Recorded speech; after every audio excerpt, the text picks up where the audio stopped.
तहज्जुद की नमाज का तरीका। इशा की नमाज के बाद से लेकर फज्र का वक्त शुरू होने से पहले तक किसी भी वक्त सोकर उठने और नफल नमाज पढ़ने को तहज्जुद कहते हैं। जब कोई इंसान इशा पढ़कर सोता है और रात के किसी भी समय उठता है तो ये तहज्जुद का समय होता है और इसके लिए सबसे अच्छा वक्त रात का आखिरी तीसरा पहर होता है। तहज्जुद की नमाज नफल नमाज में सबसे अफजल नमाज है। नमाज तहज्जुद का अफजल वक्त रात का आखिरी हिस्सा है। इसमें कम से कम 2 रकात और ज्यादा से ज्यादा 8 रकात या 12 रकात अदा की जाती हैं। रात के आखिरी पहर अल्लाह आसमानी दुनिया पर आते हैं और फरमाते हैं, है कोई दुआ मांगने वाला जिसकी दुआ मैं कबूल करूं? कोई है जो अपनी गुनाह के लिए मांगे? कोई है जो मुझसे सवाल करे और मैं उसे अता करूं? हम लोगों में से कितने लोग इस पुकार का फायदा उठाते हैं? फज्र नमाज के बाद अगर कोई अफजल नमाज है तो वो रात के आखिरी पहर में पढ़ी जाने वाली नफल नमाज यानी तहज्जुद की नमाज। इसलिए हमें चाहिए कि इसका अहतमाम करें और इसके लिए तहज्जुद की नमाज का तरीका को जानना बेहद जरूरी है। हदीस में फरमाया गया है, रात की नमाज यानी तहज्जुद पढ़ा करो, क्योंकि तुमसे पहले पिछली उम्मतों के नेक लोग भी तहज्जुद पढ़ते थे और ये नमाज तुम्हारे लिए अल्लाह से करीब होने का सबब है और गुनाहों का कफ़ारा करने वाली है और गुनाहों से रोकने वाली है। तहज्जुद नमाज सुन्नत है। ये वो नफल नमाज है जो तमाम नफली नमाजों पर भारी है। नबी करीम सल्लल्लाहु अलैहि वसल्लम ने हमेशा इस वक्त का एहतमाम फरमाया।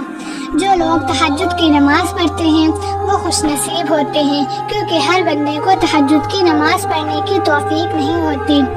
कुछ लोग तो फर्ज नमाज अदा करते नहीं तो नफल नमाज कहाँ से पढ़ेंगे। तहज्जुद नमाज को पढ़ने की बहुत सारी फजीलतें हैं, इसलिए तहज्जुद की नमाज का तरीका जानने से पहले इसकी फजीलत को जान लेना सही रहेगा। इसकी फजीलतें ये हैं, तहज्जुद की नमाज जहन्नम की आग से बचाती है।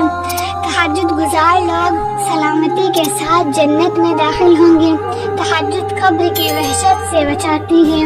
रात में जब सब सो रहे हों उस वक्त अल्लाह की इबादत करना निहायत ही मुफीद अमल है।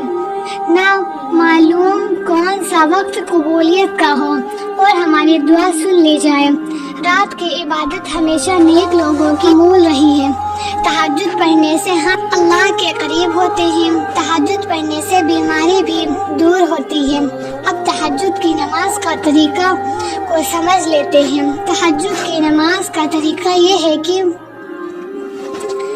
2 रकात से लेकर 4 रकात से 8 रकात या 12 रकात तक पढ़ सकते हैं। ये रकात 2-2 करके ही पढ़ी जाएगी, यानी हर 2 रकात के बाद सलाम फेरना है। इसके बाद इसके स्टेप को नीचे बताया गया है। रात जब आप सोकर उठें तो सबसे पहले वजू करें, उसके बाद नमाज के लिए नियत करें जैसे हर नमाज में नियत किया जाता है। फिर जैसे सब नमाज अदा की जाती है उसी तरह तहज्जुद की नमाज पढ़ें। तहज्जुद की नमाज में पढ़ने वाली सूरें कोई खास सूरे नहीं है, वो सारी सूरे हैं जो हम नमाज में पढ़ते हैं। हमें चाहिए कि इस नमाज की रकात में लंबी लंबी सूरे पढ़ें। नोट: तहज्जुद नमाज के हर रकात में सूरह फातिहा के बाद 3 बार सूरह इखलास पढ़ सकते हैं। इस तरह हर रकात में कुरान पूरा पढ़ने का सवाब मिलेगा। ऐसा करना भी बेहतर है। वैसे तहज्जुद में सूरह फातिहा के बाद कोई सी भी सूरह पढ़ सकते हैं, जैसे कि सब नमाज पढ़ी जाती है। कुछ ज़रूरी बात: अगर आपको यकीन हो कि आप तहज्जुद के लिए उठेंगे तो आप इशा के वित्र की नमाज को छोड़ सकते हैं। उस हालत में तहज्जुद के साथ आखिर में वित्र पढ़ें। यदि आपका रात में उठना तय नहीं है तो इशा की नमाज के साथ वित्र का पढ़ लेना बेहतर है। तो आज हमने जाना تہجد کی نماز کا طریقہ۔ امید کرتے ہیں کہ آج کی ویڈیو آپ کو پسند آئی ہوگی۔ اگر ہاں تو اسے زیادہ سے زیادہ شیئر کریں تاکہ اور لوگوں کو بھی اس بات کا علم ہو جائے۔